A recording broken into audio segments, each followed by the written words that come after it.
As a child, camping was a common vacation for my family. It involved packing up the big blue Suburban, pitching tents, hiking through nature, and constantly smelling like a campfire. We would go days on end cooking our own food, not taking any showers, and falling asleep to the sounds of the night. Stumbling upon the 16mm footage and old family photos reminded me of what camping used to be. Since then, camping has evolved into something different.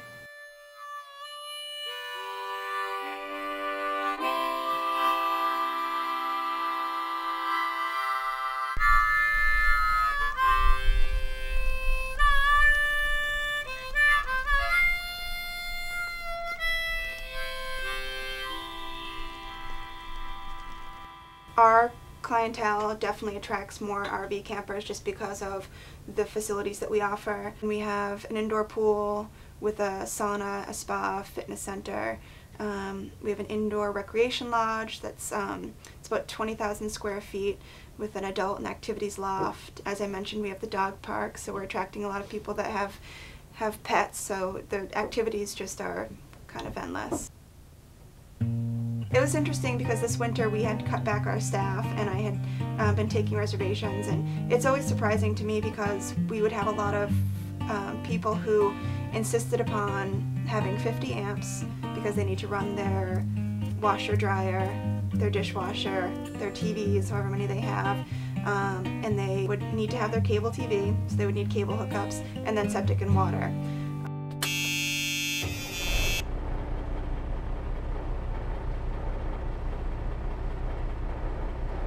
Our last one was an Allegro bus, and it did not, the slides didn't go out. Was it one slide or two on that? There was just one slide on one side. So it was very, very difficult to move around the bedroom. So I said definitely this time 2 slides where we could move around the bedroom freely without having to jump over it. That was number 1. Number 2 was a separate toilet and sink, because in a lot of the motorhomes, units are set up whereas there's a shower with the toilet and the sink right in the same area. We have underneath here, this is where the burners are, the gas burners. They have these over for more working space. So that's your gas stove. And then this is, I don't have a gas oven, this is a convection microwave in the mix, which is awesome. And it works very well, and I love it. I don't even have one in my house. We started with the tent, went to the small pull trailer.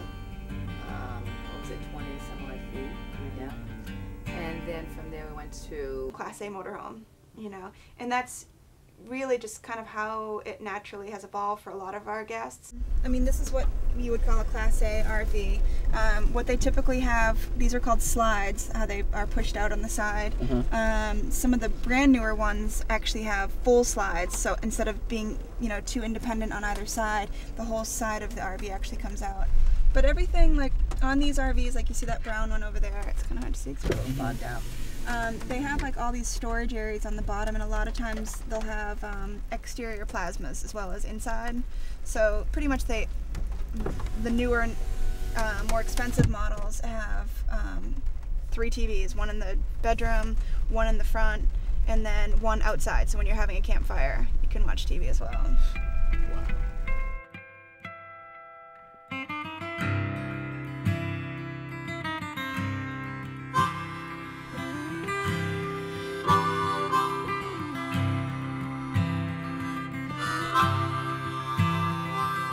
I think some people can look at it 2 different ways. You know, you're either, you know, some people go camping just to kind of be outside, and then some people use camping or, you know, sleeping in a tent as a means to do other activities outside.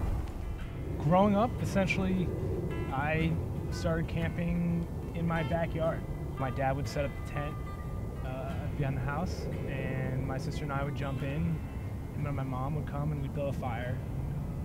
Whether it was just us or it was friends of ours, you know, it was just about being out there, even though it was just in the backyard, but we were all together.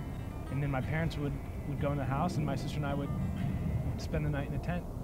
With children, do you think that it's important that at some point in their life they should be, you know, maybe earlier on, they should be introduced to tent camping first and then having the luxury of going to an RV? I do. I think they should experience that. Yeah.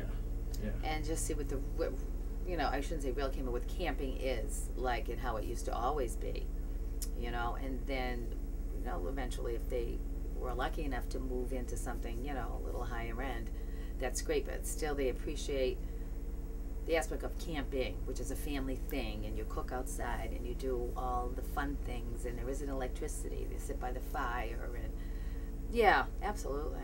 A lot of people think that this isn't called camping, but it depends on how you look at it and what you do.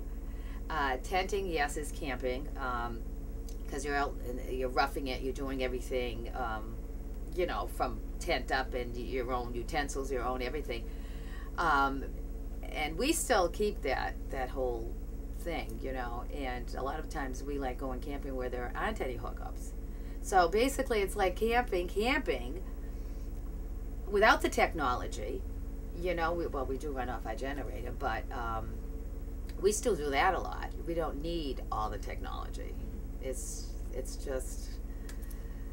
just nice having like a nice bed and this and that, and people joke all the time, but it's still, I think, camping.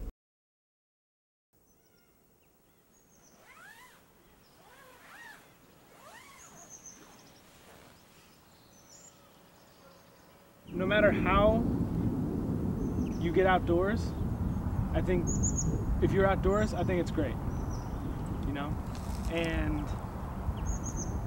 maybe if it takes an RV, I wouldn't necessarily say that they're experiencing everything there is to the fullest, but I think to a degree that they are, you know, they are experiencing something that might be new for them. Maybe it takes a progression. Not everyone wants to, you know, is willing to give up those liberties.